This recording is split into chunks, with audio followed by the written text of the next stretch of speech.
Hi friends, welcome back to our channel INB jobs info.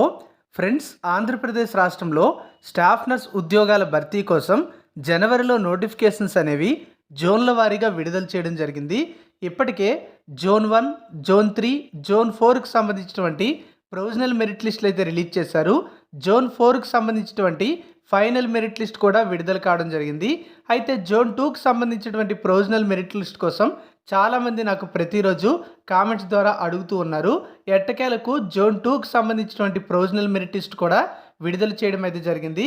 ఇందులో మొత్తం ఎంతమంది application పెట్టుకున్నారు, అలాగే ఎంతమంది అప్లికేషన్స్ అనేవి రిజెక్ట్ కావడం జరిగింది, ఈ ప్రొవిజనల్ మెరిట్ లిస్ట్పై ఏమైనా అబ్జెక్షన్స్ ఉంటే గ్రీవెన్స్ అనేది ఎప్పటి నుంచి ఎప్పటిలోపు సబ్మిట్ చేయాలి, ఇలాంటి డీటెయిల్స్ అన్నీ కూడా తెలుసుకోవచ్చు.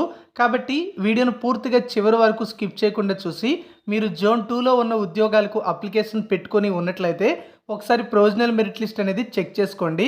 ప్రొవిజనల్ మెరిట్ లిస్ట్ డౌన్లోడ్ చేయడానికి డిస్క్రిప్షన్లో లింక్ ప్రొవైడ్ చేశాను, అక్కడ క్లిక్ చేసి డౌన్లోడ్ చేసుకోవచ్చు.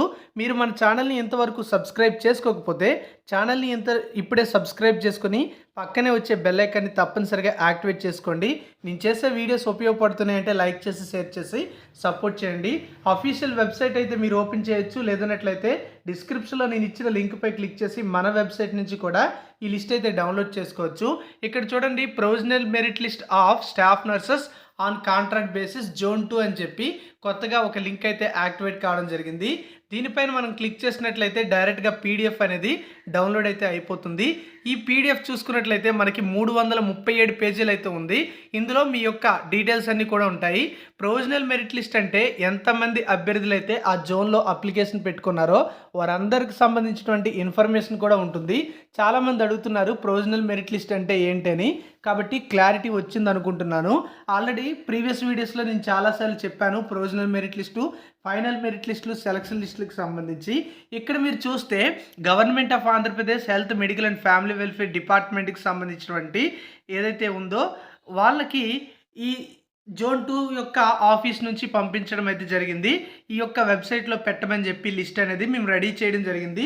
కాబట్టి ఈ లిస్ట్ అనేది cfw.ap.nic.in అనే వెబ్సైట్లో పబ్లిష్ చేయాలని చెప్పి ఈ జోన్ 2కు సంబంధించినటువంటి ఆర్డిఎం అండ్ హెచ్ఎస్ కార్యాలయం నుండి పంపించడం అయితే జరిగింది. సో మనకి అప్డేట్ అయితే చేశారు. చూడండి, ప్రాంతీయ వైద్య ఆరోగ్య సంచాలకులు జోన్ 2 రాజమహేంద్రవరం వారి పరిధిలోని స్టాఫ్ నర్స్ పోస్టులను కాంట్రాక్ట్ పద్ధతిలో భర్తీ చేసేందుకు నోటిఫికేషన్ అయితే జారీ చేశారు. జనవరి 2 నుంచి జనవరి 17 వరకు దరఖాస్తులు అయితే స్వీకరించారు. దరఖాస్తులు పరిశీలించి ప్రొవిజనల్ మెరిట్ లిస్ట్ అనేది cfw.ap.nic.in అనే వెబ్సైట్లో మార్చి 13న పొందుపరచడం అయితే జరిగింది. ప్రొవిజనల్ మెరిట్ లిస్టుపై అభ్యంతరాలు ఏమైనా ఉన్నచో మార్చి 13 నుంచి మార్చి 20 సాయంత్రం 5 గంటల వరకు కూడా అన్ని పని దినాలలో ప్రాంతీయ వైద్య ఆరోగ్య సంచాలకులు zone 2 Mallikarjuna Nagar YMCA hall Rajamahendravaram నందు వ్యక్తిగతంగా సమర్పించవలసిందని కోరారు. అభ్యర్థుల ఎంపిక ప్రక్రియ పూర్తిగా పారదర్శకంగా మెరిట్ మరియు రిజర్వేషన్ నియమాల ప్రాతిపదికన జరుగుతుంది. ఉద్యోగాలు ఇప్పిస్తామని నమ్మించే దళారులను ఆశ్రయించి మోసపోవద్దని అభ్యర్థులకు తెలియజేశారు. అలాగే ఈ అభ్యంతరాలు స్వీకరించడానికి చివరి తేదీ, మళ్ళీ చెప్తున్నాను, మార్చి 20 చివరి తేదీ. ఇక్కడ మీరు చూసుకున్నట్లయితే ఒక అబ్జెక్షన్ ఫామ్ కూడా ఇవ్వడం అయితే జరిగింది, గ్రీవెన్స్ ఫాము. మీ యొక్క డీటెయిల్స్లో ఏమైనా మిస్టేక్స్ ఉన్నట్లయితే మీరు గ్రీవెన్స్ అయితే పెట్టుకోవచ్చు. మీ మెరిట్ నెంబర్, అప్లికేషన్ నెంబర్, పేరు, గ్రీవెన్స్ దేనికి సంబంధించి వాటికి సంబంధించినటువంటి డాక్యుమెంట్స్ అనేవి అటాచ్ చేయాలి. కాబట్టి అవి సబ్మిట్ చేస్తున్నారా లేదా తెలియజేస్తూ మీరు గ్రీవెన్స్ అయితే పెట్టుకోవడానికి ఈ ఫామ్ అయితే ఇచ్చారు.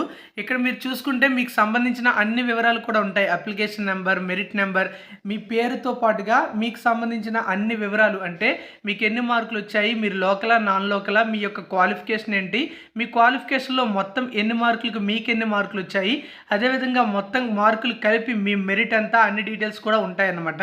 కొంతమందికి ఇక్కడ రిమార్క్స్ అయితే కనిపిస్తాయి. రిమార్క్స్ ఏమైనా ఉన్నట్లయితే మీరు ఖచ్చితంగా వెళ్లాల్సి ఉంటుంది. అలాగే రిమార్క్స్ లేని వాళ్ళు మీ యొక్క డీటెయిల్స్ సరిపోయా లేదా అనేది చెక్ చేసుకోండి. రిమార్క్స్ ఉన్న వాళ్ళు, ఫర్ ఎగ్జాంపుల్ ఇక్కడ చూడండి, ఏపీ ఎన్ఎంసీ రిజిస్ట్రేషన్ అనేది నాట్ సబ్మిటెడ్, అంటే ఈ పర్సన్ ఏపీ ఎన్ఎంసీ సర్టిఫికేట్ అనేది పెట్టలేదు అప్లికేషన్కి. కాబట్టి ఈ యొక్క అప్లికేషన్ మ్యాండటరీ, కాబట్టి వాళ్ళ వాళ్ళు వెళ్ళి గ్రీవెన్స్ అయితే పెట్టుకోవాలి, డాక్యుమెంట్ కూడా సబ్మిట్ చేయాల్సి ఉంటుందన్నమాట.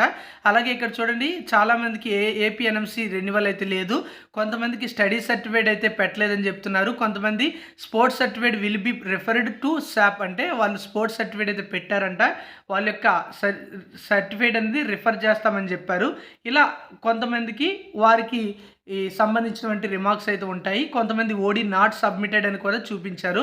అలాగే చాలామంది అప్లికేషన్స్ అయితే రిజెక్ట్ అయ్యాయి, దానికి సంబంధించిన రీజన్స్ కూడా చూద్దాం. టోటల్గా మనం చూసుకుంటే చాలా అప్లికేషన్స్ అనేవి ఈ జోన్లో పెట్టడం అయితే జరిగింది. మొత్తంగా ఎంతమంది అప్లికేషన్ పెట్టుకున్నారంటే 8,788 మంది అప్లికేషన్ అయితే పెట్టుకున్నారు. అంటే అప్లికేషన్స్ అయితే అన్ని వెళ్ళాయి, అందులో 79 అప్లికేషన్స్ అనేవి రిజెక్ట్ కావడం జరిగింది. దానికి కొన్ని కారణాలు అయితే చూడండి. కొంతమంది డూప్లికేట్ అప్లికేషన్స్ అయితే పెట్టారు, అంటే డబుల్ అప్లికేషన్స్ అయితే అయ్యి ఉండొచ్చు. అలాగే కొంతమందికి సంబంధించి మరికొన్ని రిమార్క్స్ కూడా ఇవ్వడం అయితే జరిగింది. మీరు చూడండి, కొంతమంది వర్కింగ్ చేస్తున్నారు ఆల్రెడీ, అలాంటి వాళ్ళు కూడా అప్లికేషన్ అయితే పెట్టుకున్నారు, కాబట్టి వాళ్ళ యొక్క అప్లికేషన్స్ అయితే రిజెక్ట్ చేశామని చెప్పారు. క్యాస్ట్ సర్టిఫికేట్ పెట్టని కారణంగా కూడా కొంతమందిది ఇక్కడ మనకి అప్లికేషన్ రిజెక్ట్ అయింది. కొంతమంది ఏజ్ అనేది బార్ అయిందంటే ఎక్కువ ఏజ్ అయితే అయిపోయింది, కాబట్టి వాళ్ళ అప్లికేషన్స్ కూడా రిజెక్ట్ కావడం జరిగింది. కొంతమంది వేరే స్టేట్, ఫర్ ఎగ్జాంపుల్ తెలంగాణ నుంచి అప్లై చేసిన వాళ్ళు ఉన్నారు, అదేవిధంగా యానాంలో చదువుకొని అప్లికేషన్ పెట్టుకున్న వాళ్ళు ఉన్నారు, కాబట్టి అలాంటి వారి యొక్క అప్లికేషన్స్ కూడా రిజెక్ట్ కావడం అయితే జరిగింది. అదేవిధంగా ఇక్కడ మనం చూసుకున్నట్లయితే గతంలో ఫేక్ సర్వీస్ సర్టిఫికేట్ పెట్టుకున్నారు, కాబట్టి వారికి సంబంధించినటువంటి అప్లికేషన్స్ కూడా రిజెక్ట్ చేస్తామని చెప్పి ఇక్కడ ఇవ్వడం అయితే జరిగింది. సో ఈ విధంగా కొంతమంది అప్లికేషన్స్ కూడా రిజెక్ట్ కావడం అయితే జరిగింది. ఒకసారి ప్రొవిజనల్ మెరిట్ లిస్ట్ అయితే చెక్ చేసుకోండి. ఏమైనా అబ్జెక్షన్స్ పెట్టుకోవాలంటే మార్చి 20 చివరి తేదీ. ఇంకా ఏమైనా ముఖ్యమైన అప్డేట్స్ ఉంటే ఛానల్లో చెప్తాను, రెగ్యులర్గా ఫాలో అవ్వండి. Thank you for watching.